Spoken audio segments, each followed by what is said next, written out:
In the years leading up to the Six-Day War, the Middle East was a region simmering with tension and uncertainty. The 1960s had ushered in a period of heightened nationalism, ideological rivalries, and territorial disputes, with Israel at the center of an increasingly hostile geopolitical environment. The establishment of Israel in 1948 had already led to the Arab-Israeli War, leaving deep scars and unresolved grievances among the neighboring Arab nations. By the mid-1960s, the fragile peace that followed was rapidly unraveling, as a series of events brought the region to the brink of another major conflict. The core of the crisis lay in the animosity between Israel and its Arab neighbors, primarily Egypt, Syria, and Jordan.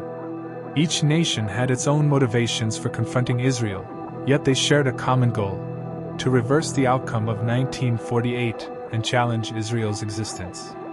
Egypt, under the charismatic leadership of President Gamal Abdel Nasser, sought to position itself as the leader of the Arab world. Nasser's rhetoric of pan-Arabism and anti-imperialism resonated deeply across the region, and his government framed Israel as a colonial entity backed by Western powers.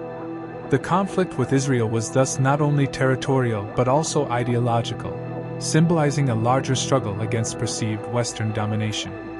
A key source of tension was the control and use of water resources, particularly the Jordan River. Israel's national water carrier project, which aimed to divert water for agricultural and domestic use, was seen by Syria as a direct threat to its own access to the river. This led to frequent skirmishes between Israeli and Syrian forces along their shared border, with Syrian artillery regularly shelling Israeli farming communities in the Galilee region. These provocations were met with retaliatory strikes by the Israeli Air Force, further escalating hostilities between the two nations. Meanwhile, Jordan, which had controlled the West Bank and East Jerusalem since 1948, found itself caught between its rivalry with Israel and its alliance with other Arab nations. King Hussein of Jordan was wary of Nasser's growing influence and feared being outflanked politically and militarily. However, the pressure to align with Egypt and Syria against Israel was immense, and Jordan's participation in the coming conflict became almost inevitable. The tensions reached a boiling point in May 1967, when Egypt began mobilizing its forces in the Sinai Peninsula, close to Israel's southern border. This move was accompanied by a bold and provocative decision. Nasser ordered the closure of the Straits of Tiran, a vital maritime passage for Israel's trade and oil supplies. The blockade was an economic and strategic lifeline for Israel, and its closure was widely regarded as a casus belli, or an act of war. For Israel, Nasser's actions confirmed that the Arab nations were preparing for an all-out assault. Compounding the crisis was the withdrawal of the United Nations Emergency Force, UNEF, from the Sinai at Egypt's request. The UNEF had been stationed there since 1956 as part of a peacekeeping mission following the Suez Crisis, acting as a buffer between Israeli and Egyptian forces. Its removal left a dangerous vacuum, with both sides now facing each other directly. For Israel, the lack of an international presence underscored the urgency of the threat, as it no longer had a buffer zone to deter or delay an Egyptian attack. As the situation in the Sinai intensified, diplomatic efforts to de-escalate the conflict faltered. The international community, including the United States and the Soviet Union, attempted to mediate, but their efforts were hampered by Cold War rivalries and the intransigence of the parties involved. Israel, feeling increasingly isolated and vulnerable, began preparing for the possibility of war. Its leaders, including Prime Minister Levi Eshkol and Defense Minister Moshe Dayan, debated the best course of action. The Israeli military, under Chief of Staff Yitzhak Rabin, argued for a preemptive strike to neutralize the growing threat, while the government sought to buy time through diplomacy. Public opinion within Israel mirrored the growing anxiety among its leaders. The mobilization of Egyptian forces and the aggressive rhetoric from Nasser and other Arab leaders created a sense of existential dread. Radio broadcasts and newspapers carried daily reports of the escalating crisis, heightening the collective fear of an imminent invasion. Families prepared for the worst, stockpiling supplies and reinforcing bomb shelters. Yet, amidst the fear, there was also a steely resolve. Israel had faced overwhelming odds before, and many believed that the nation's survival depended on its ability to act decisively. The alliances among Arab nations also played a critical role in the lead-up to the war.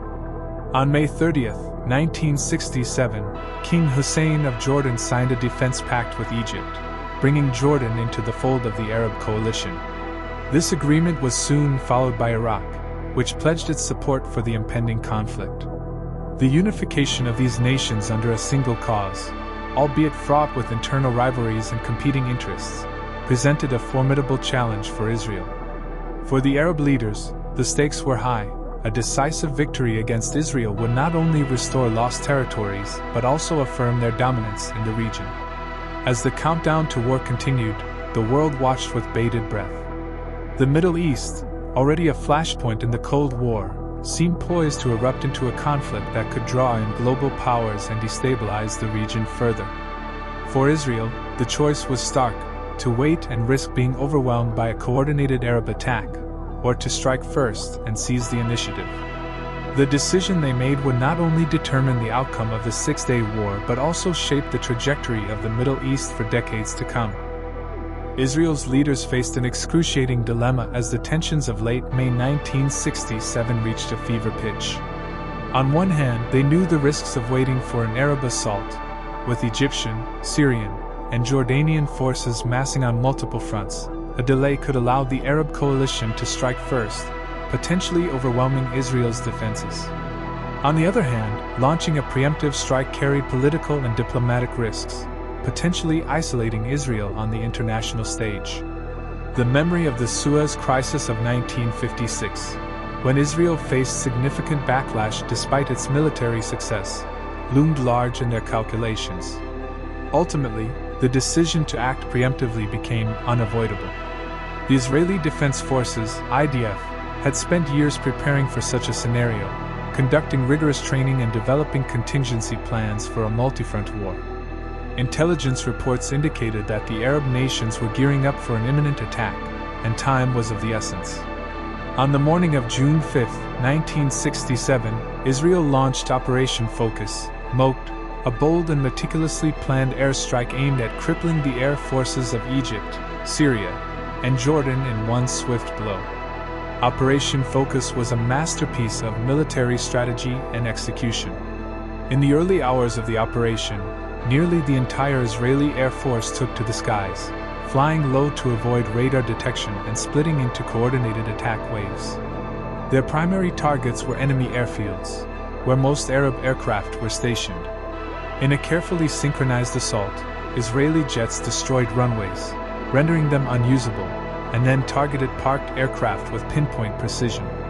The attacks were so thorough and unexpected that many planes were destroyed before their pilots could scramble to defend them. By the end of the first day, Israel had achieved complete air superiority. Egypt, the most formidable of the Arab forces, saw its air force decimated, with over 300 aircraft destroyed on the ground.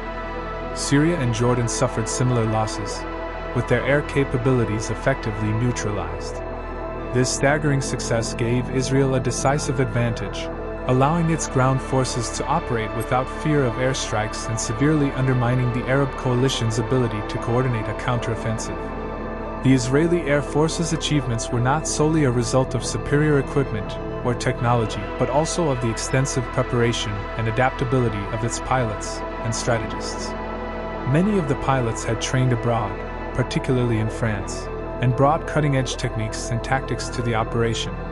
The success of Operation Focus also highlighted the importance of intelligence and meticulous planning. Israeli intelligence agencies had spent months gathering information on Arab airfield layouts, aircraft locations, and defense systems, enabling the IDF to prioritize targets with devastating effectiveness. While the skies over the Middle East cleared of Arab aircraft, the ground war had just begun. With air superiority secured, Israeli forces quickly transitioned to the next phase of their plan: rapid and decisive ground offensives on multiple fronts. In the south, Israeli troops advanced into the Sinai Peninsula, engaging Egyptian forces in a series of lightning operations. Utilizing speed, mobility, and superior coordination, the IDF bypassed heavily fortified positions, cutting off Egyptian units and forcing mass retreats. The fall of key locations such as Sharm el-Sheikh and the capture of the Mitla Pass further eroded Egypt's capacity to resist. Simultaneously, in the east, Israeli forces confronted Jordanian troops in the West Bank and Jerusalem. The battle for Jerusalem's Old City was particularly fierce, given its historical and religious significance. Israeli paratroopers fought through intense urban combat, eventually raising their nation's flag over the Western Wall, a moment of profound symbolic importance. In the north, Israeli units faced the challenging terrain of the Golan Heights, where Syrian forces had entrenched themselves in fortified positions. Despite the difficulties, Israeli troops advanced with determination, capturing this strategic high ground by the end of the war. The speed and efficiency of Israel's ground campaign were remarkable, but they were not without cost. Soldiers faced grueling conditions, including harsh desert climates, tough resistance from entrenched enemy forces, and the emotional weight of fighting for their homeland's survival. Despite these challenges, the IDF's cohesion, training, and morale proved decisive. The simultaneous offensives demonstrated Israel's ability to coordinate complex operations across widely dispersed battlefronts, often under intense pressure. The Arab nations, by contrast, struggled with disorganization and communication breakdowns. The loss of air cover left their forces vulnerable to Israeli attacks, while their leadership faced mounting confusion and demoralization. Propaganda broadcasts from Cairo initially declared fictional victories, but the truth of their devastating losses soon became apparent. These missteps further compounded the challenges faced by Arab forces, paving the way for Israel's rapid advances. By June 7, just 2 days into the war, it was clear that the tide had turned decisively in Israel's favor. The Israeli Defense Forces had not only secured key territorial gains but also shattered the myth of Arab military superiority. The Six-Day War was shaping up to be one of the most significant and transformative conflicts in the modern history of the Middle East, with consequences that would resonate far beyond the battlefield. The Six-Day War continued with Israel pressing its advantage on all fronts. By June 8, the Arab coalition was in disarray. The coordinated offensives, initially meant to encircle and overwhelm Israel, had turned into a series of devastating defeats for Egypt, Jordan, and Syria. Each day brought new advances for the Israeli Defense Forces, IDF, and the strategic momentum gained from their early successes proved unstoppable. In the Sinai Peninsula, Israeli forces pushed further west, employing innovative combined arms tactics that leveraged their air superiority and highly mobile ground units. Egyptian troops, caught off guard by the speed and precision of the Israeli offensives, began retreating in disorganized masses toward the Suez Canal. This retreat often devolved into chaos, as communication lines broke down and commanders struggled to maintain order. Entire Egyptian divisions were encircled or destroyed as they attempted to flee, leaving behind equipment, vehicles, and supplies. One of the most dramatic moments in the Sinai campaign came with the capture of Sharm el-Sheikh, the strategic point at the southern tip of the peninsula. This victory not only reopened the Straits of Tiran for Israeli shipping but also marked the complete collapse of Egyptian control in the region. The rapid advance through the Sinai, often compared to blitzkrieg tactics, showcased the IDF's mastery of maneuver warfare. Within 4 days, Israel had achieved one of its primary objectives, effectively neutralizing Egypt as a military threat. Meanwhile, on the Eastern Front, the battle for the West Bank and Jerusalem was reaching its climax. The Old City of Jerusalem, with its dense, ancient architecture and deep symbolic significance, became the focal point of the conflict. Israeli paratroopers, under the command of Mordecai Ger, launched a decisive assault to reclaim the city. Despite fierce resistance from Jordanian forces, Israeli soldiers pressed forward, navigating narrow streets and overcoming well-fortified positions. On June 7, the Israeli flag was raised above the Western Wall, a moment that resonated deeply with Jews around the world. For the first time in nearly 2 millennia, Jerusalem's Old City was under Jewish control. The images of Israeli soldiers standing at the wall, many of them overcome with emotion, became iconic symbols of the war. This victory was more than a military achievement, It was a profound cultural and spiritual moment for Israel and its people. To the north, the battle for the Golan Heights raged on. Syrian forces had taken advantage of the natural defenses provided by the rugged terrain, building a network of bunkers and artillery positions that overlooked northern Israel. For years, these heights had been a launching point for Syrian artillery attacks on Israeli towns and settlements, making their capture a top priority for Israel. However, the steep slopes and heavily fortified defenses posed a significant challenge. Israeli troops, supported by relentless airstrikes, launched a series of grueling assaults on June 9. The fighting was intense, with soldiers facing fierce resistance from Syrian troops determined to hold their ground. Despite these obstacles, Israeli forces demonstrated exceptional courage and tactical ingenuity, outflanking enemy positions and overcoming natural barriers. By the evening of June 10, the Golan Heights were firmly under Israeli control, marking the final major territorial gain of the war. The capture of the Golan Heights was not only a strategic triumph, but also a critical safeguard for Israel's northern border. From this elevated position, the IDF could monitor and deter future Syrian aggression, fundamentally altering the security dynamics of the region. The victory also had significant psychological implications, bolstering Israel's confidence and further demoralizing its adversaries. As the sun set on June 10th, the Six-Day War officially came to an end. A ceasefire brokered by the United Nations brought a halt to the fighting, but the consequences of the conflict were just beginning to unfold. Israel had achieved an extraordinary victory, securing vast new territories: the Sinai Peninsula and Gaza Strip from Egypt, the West Bank and East Jerusalem from Jordan, and the Golan Heights from Syria. These territorial gains tripled the size of the country and provided critical strategic depth, yet they also brought new challenges and dilemmas. The war left the Arab world in shock and disarray. Egypt, Syria, and Jordan had suffered humiliating defeats, losing not only land but also credibility. The myth of Arab military superiority, which had been a cornerstone of nationalist propaganda, was shattered. Nasser's reputation as a leader suffered a severe blow, although he remained in power, bolstered by public displays of resilience and defiance. The war also deepened divisions within the Arab coalition, as leaders sought to assign blame for the debacle. For Israel, the victory was a source of immense pride and relief, but it also marked the beginning of a new and complex chapter in its history. The occupation of the West Bank, Gaza Strip, and East Jerusalem brought millions of Palestinians under Israeli control, creating a volatile situation that would fuel decades of conflict. The war also heightened tensions with neighboring Arab nations, who vowed to continue their struggle against Israel, leading to the War of Attrition and the Yom Kippur War in subsequent years. Internationally, the Six-Day War had far-reaching implications.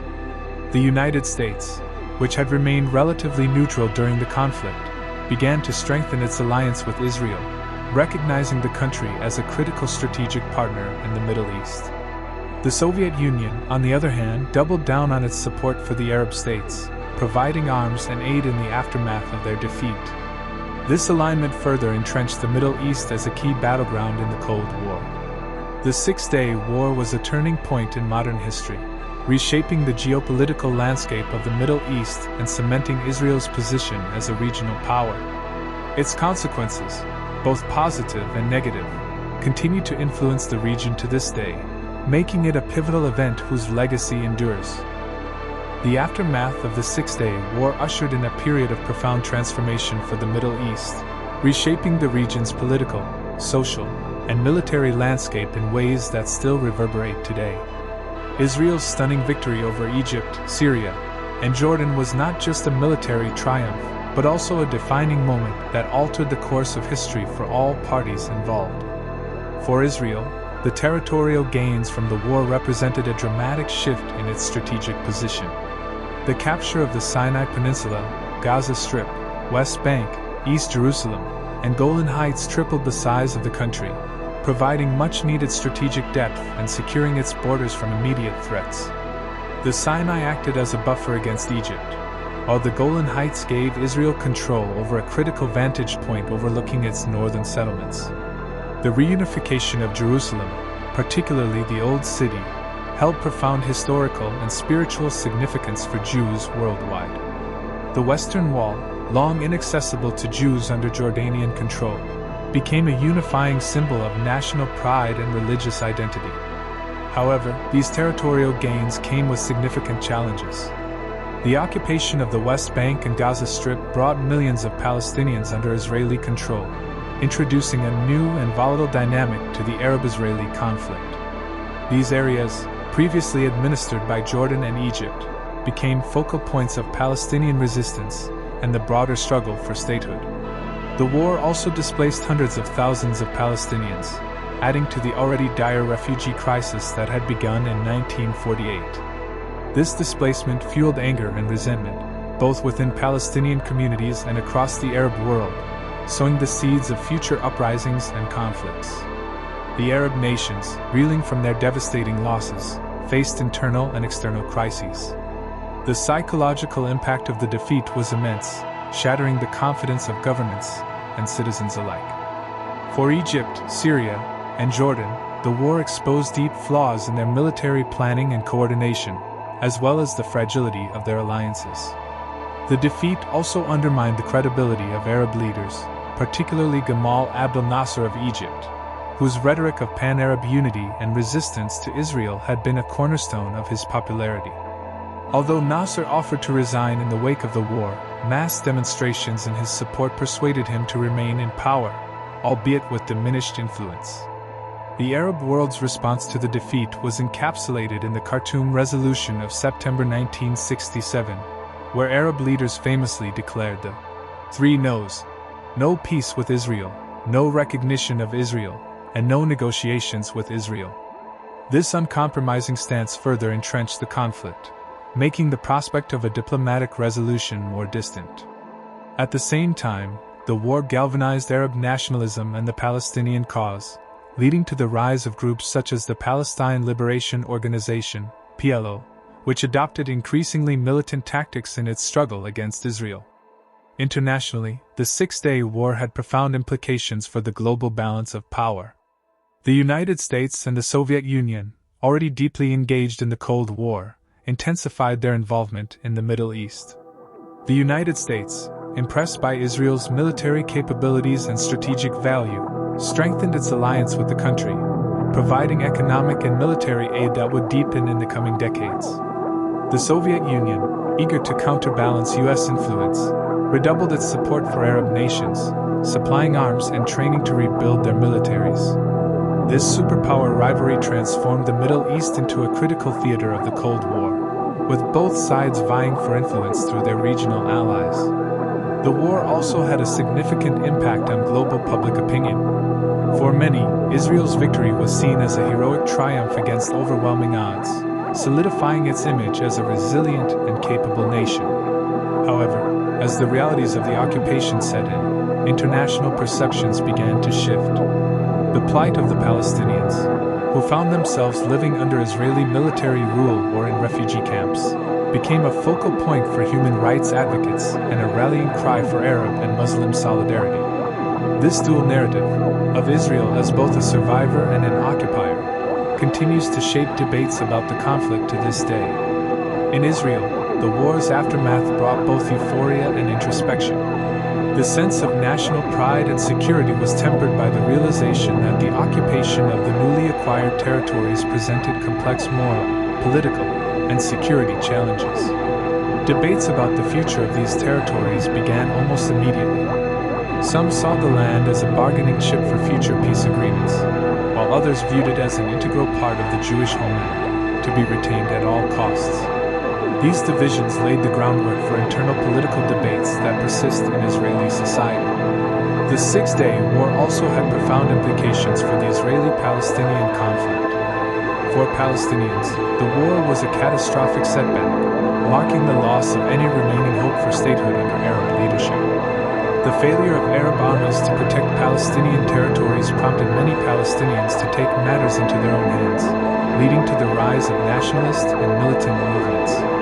The occupation of the West Bank and Gaza Strip became a central issue, fueling tensions that would eventually erupt into the First Intifada in 1987 and subsequent cycles of violence.